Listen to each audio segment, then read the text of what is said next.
I never meant for her to catch me. That's the part that plays back in my mind the most, the sound of the hallway creaking, the shadow stretching under my door, and then her voice, quiet, careful, carrying more weight than it should. Are you okay in there? She always knocked differently than anyone else in the house. Not fast, not sharp, just patient. Like she was giving me a chance to prepare myself. But this time I wasn't ready. When I opened the door, I expected judgment. Maybe laughter, maybe scolding. Instead, she just stood there, in the pale light from the kitchen, holding a folded towel against her chest like it gave her permission to be there. Her hair wasn't brushed, her sweater a little loose on her shoulders, like she'd been lost in her own evening before stumbling into mine. I should have said something. Anything. But my mouth stayed dry. You looked upset, she murmured, eyes flicking past me, toward the desk, toward the mess of papers and the half-finished guitar chord sheets I'd been fidgeting with, the distractions I used when the silence in my head got too loud. I wasn't upset, I managed, though the words came out thinner than I wanted. Her eyebrows lifted, almost smiling, almost not. Then what were you? It's strange, how someone asking the simplest question can feel like they've pulled the rug out from under you. I wanted to laugh it off, say nothing, close the door. Instead, I shrugged, staring at the floor, my fingers still curling like they needed something to hold. She shifted then, just slightly, leaning her shoulder against the doorframe. Not stepping in, not leaving either. That in-between space she seemed to live in so naturally. You know, she started, then let the words hang for a second too long, you don't have to hide from me. That landed harder than she could have guessed. I glanced up, met her eyes, brown, steady, tired in a way that made me want to know what weighed on her. She didn't look away. For a moment, the room felt too quiet, like the whole house had gone still just to hear what I might say. My chest tightened with something I didn't have a name for. I nodded, but I didn't step back. Didn't invite her in. I wasn't brave enough yet. She noticed. I could tell she noticed everything, the way my knuckles flexed against the desk, the way I swallowed before answering, the hesitation in every breath. Her hand twitched, like she almost reached out but stopped herself. Then she smiled, soft, careful. All right. I'll let you be. But she didn't turn immediately. She lingered. Just long enough for me to wish she hadn't said that, wish she'd come inside anyway. And when she finally did step away, the hallway light slipping back into shadow, I hated the sudden emptiness of my room. That was the first night I realized how much I watched her, not because she asked for it, but because every little gesture carried more than words ever could. The way she tied her hair up with quick, practiced fingers. The way her laugh softened halfway through, like she was remembering not to be too loud. The way she carried silence, unafraid of it. I wanted more of that. More of her. But before I could take a step, before I could even whisper her name, the doorbell rang. It was sharp, unexpected, too loud for the hour, breaking whatever fragile thread had just started weaving between us. She turned her head toward the sound, her expression unreadable. Then, without another word, she walked away. And I was left standing in my doorway, heart racing, wondering who the hell was at the door at that time of night, and if I'd ever get another moment like that with her again. The doorbell turned out to be nothing important. Some late delivery, a neighbor mixing up the address. But by the time she came back inside, whatever had sparked between us was gone, folded neatly away behind her usual calm. Still, I couldn't shake the image of her leaning against my doorframe, eyes steady, like she could see further into me than I wanted. The thing about her is, she doesn't try. Not the way other people do. She doesn't fill silence with noise, doesn't force conversation. She lets moments breathe.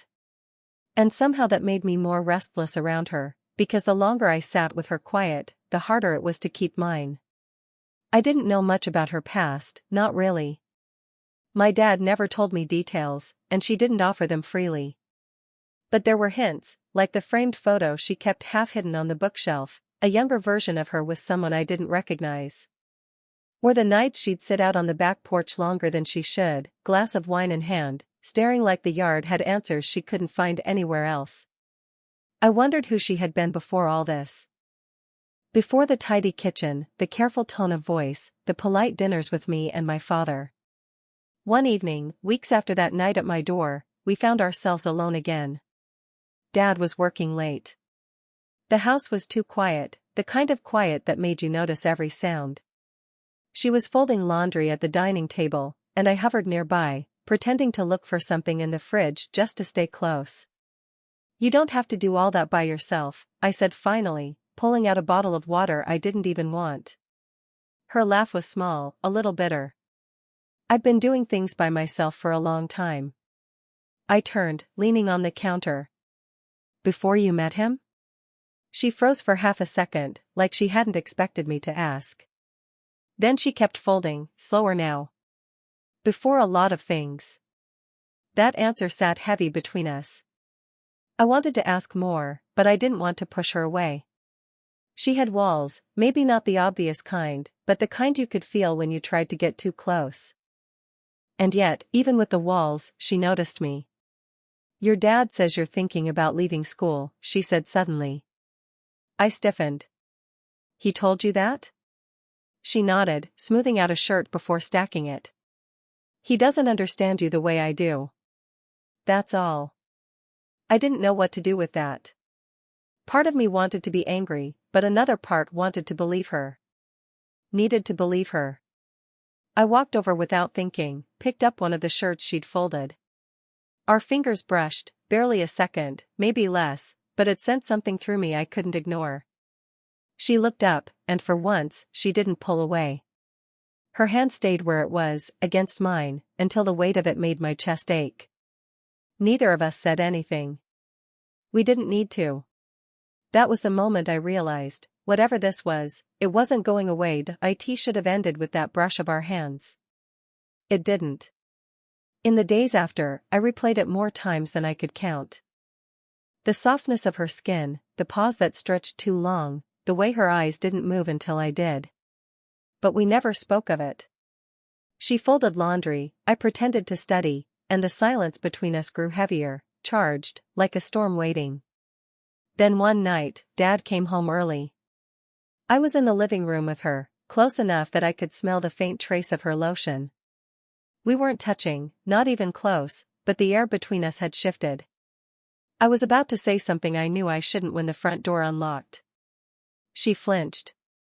I saw it. Not just surprise, guilt.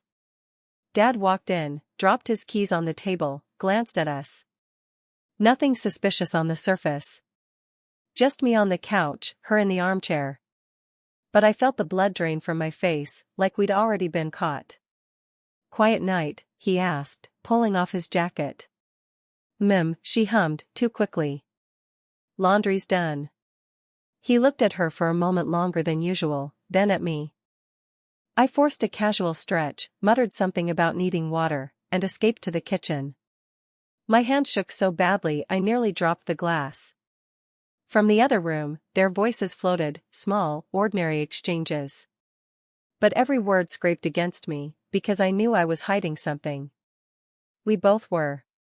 Later that week, the pull between us only grew worse. It happened in the hallway.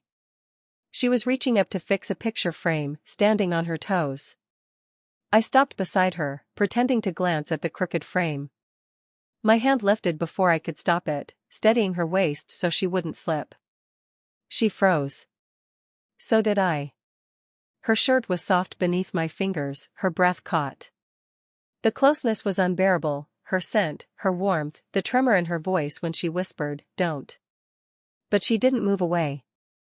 I leaned in without meaning to, just enough that my lips nearly brushed her hairline. And then, footsteps. We jerked apart as Dad came down the hall, phone pressed to his ear. He walked right past us without noticing a thing, his voice too loud with work talk. The moment was gone, but not erased. It lingered like smoke after a fire. That night, she avoided me. Wouldn't meet my eyes at dinner. Kept her answers clipped, safe, polite. But when she cleared the dishes, I saw her hand tremble, saw the fork rattle against the plate. I wanted to say something. To tell her I couldn't stand the distance. But she slipped out to the porch before I could, leaving me in the kitchen with my father's laughter spilling from the TV. I watched her through the glass door, shoulders tense, hair falling loose around her face as she sat in the dark, lit only by the glow of her phone screen she never scrolled. She was running from me. I knew it. And yet, I couldn't stop wanting to follow. I told myself I could handle it. That if I just kept my distance, it would fade, the way crushes always do. But it didn't. The more I tried to ignore her, the worse it got. Every sound she made in the kitchen, every flicker of her shadow in the hallway, every small laugh when she thought no one was listening, all of it dragged me back to her. And then came the night my father left town for work. 3 days. Just her and me in the house. I pretended it didn't matter, but the air shifted as soon as his car pulled away. Too much space, too much quiet. She busied herself with chores she didn't need to do, wiping already clean counters, folding blankets twice. I followed her with my eyes, restless, pretending to scroll my phone while my chest burned. By the second night, I broke. It started with something small, her phone buzzing on the counter. She glanced at it, frowned, and set it down without answering. Some man's name lit the screen. Who's that? The question slipped out sharper than I meant. She blinked, caught off guard. No one you need to worry about. But I did. My stomach nodded, and before I could stop myself, I said, "Do you talk to a lot of guys when Dad's not here?" Her face hardened. "That's not your business." I should have shut up. Walked away. But I couldn't. "Feels like it is." The words hung there, heavier than they should have been. Her eyes searched mine, not angry exactly, but unsteady, like she'd just realized how close to the edge we were standing. "Don't," she whispered. I stepped closer. "Then tell me I'm wrong." Silence. Only the hum of the refrigerator, the faint tick of the clock. Her hands gripped the counter, white-knuckled. "Why do you do this?" she finally breathed, her voice breaking. "Why do you look at me like that?" "Because I can't stop. Because no one's ever made me feel like you do. Because every second I don't say it feels like lying." But I didn't speak. I only stared, heart pounding, throat tight, my body trembling with everything I wanted to hold back. She shook her head, stepping back as if distance could fix it. "This is wrong." I moved without thinking, closing the space she'd tried to make. Not touching, not yet, but so close that her breath brushed my cheek. "Then why can't you walk away?" I asked. Her eyes flicked to my mouth. Just for a second, but it was enough. Enough to shatter the silence, enough to set every nerve on fire. I leaned forward, not all the way, not yet, but the world tilted, the distance between us hanging by a thread. Her lips parted. And then, a knock at the front door. Loud. Urgent. We both jumped, the spell ripping apart in an instant. She turned, one hand pressed to her chest, breath unsteady. I stood frozen, every muscle burning with what almost happened, what still might. Neither of us moved toward the door. The knock didn't stop. It came again, harder this time, rattling the frame like whoever was out there wasn't going away. She straightened, smoothing her sweater with shaking hands. I stood rooted to the floor, heat still buzzing under my skin from how close we'd just been. When she opened the door, my stomach dropped. It wasn't a stranger. It was him. Dad. He wasn't supposed to be back until tomorrow, but there he was, suitcase at his side, expression tired but curious. "Car trouble," he muttered, brushing past her. "Meetings got pushed. Thought I'd just come home." Her face didn't move, but I saw the flicker in her eyes, fear, relief, regret all tangled at once. And then his gaze slid to me. "What are you doing standing there like a ghost?" "Nothing," I said too quickly. The rest of the night felt like a performance. We sat at the dinner table, the three of us, but the silence wasn't normal anymore. My chest ached with the memory of what almost happened in the kitchen. Every time she refilled his glass, every time she brushed his sleeve by accident, it felt like a blade twisting in me. I couldn't eat. I couldn't look at either of them for long. But then the twist came, not from him, but from her. Later, when he fell asleep on the couch, she pulled me aside into the hallway. Her eyes were wide, frantic, but her voice was barely a whisper. "He suspects something." The words hit me like ice. "How?" "We didn't, it doesn't matter." She shook her head, biting her lip. "He knows me. He always knows." I wanted to laugh, to tell her she was overreacting. But I remembered the way he'd looked at me, the strange weight behind his question. Maybe she was right. "So what now?" I asked. Her answer wasn't what I expected. "We stop," she said. "Whatever this is, we end it before it destroys everything." The way she said it, like it was already decided, ripped something open inside me. I searched her face, waiting for the hint of hesitation I'd always counted on, but she wouldn't meet my eyes. "You don't mean that," I whispered. Her hands trembled at her sides. "I do." The hall light flickered above us, the old bulb buzzing, and for the first time, I felt the distance she was trying to build. It was unbearable. "I can't," I said, voice breaking. "I can't just pretend nothing happened." "Then you'll have to," she replied, her jaw tight, her eyes glistening with something she wouldn't let fall. And then, the sharp sound of movement from the living room. My father stirring. We stepped apart like guilty kids, both of us breathing too fast, both of us carrying the weight of words that couldn't be taken back. Because now, for the first time, it wasn't just our secret anymore. It was a ticking clock. I couldn't sleep that night. The house was too quiet, my father's steady snoring leaking down the hallway while I lay awake, staring at the ceiling. Every breath felt like a lie. At some point, I couldn't take it anymore. I got up, padded down the hall, and stopped outside her door. I didn't knock at first. Just stood there, hand hovering, my chest thundering like it might shake the walls. Finally, I tapped once, soft. The door cracked open. She was awake too, her hair messy, her face drawn like she'd been fighting the same war I had. "What are you doing?" she whispered, glancing toward my father's room. "I can't," my voice broke, too loud, too raw. I swallowed hard, forcing it lower. "I can't do this halfway anymore. Pretend it's nothing." Her hand gripped the edge of the door. "We don't have a choice." "Yes, we do," I said. The words tumbled out before I could stop them. "We could stop lying to ourselves. Just admit it." Her eyes glistened. She shook her head, but the shake was weak, slow. "You don't understand. If this comes out, I don't care," I snapped, harsher than I meant. Then softer, "I only care about you." That undid her. Her shoulders sagged, her lips parted like she'd been holding her breath for weeks. "You're too young," she whispered. And she stopped, biting down on the word. "Too old." I stepped closer, lowering my voice. "You think I don't see you? Every detail. Every silence. Every time you look away when you want to stay." Her eyes finally met mine, wide and wet. And then she broke. She pulled me inside, shutting the door behind us. The room was dark except for the faint street light bleeding through the curtains. She stood so close I could feel her trembling.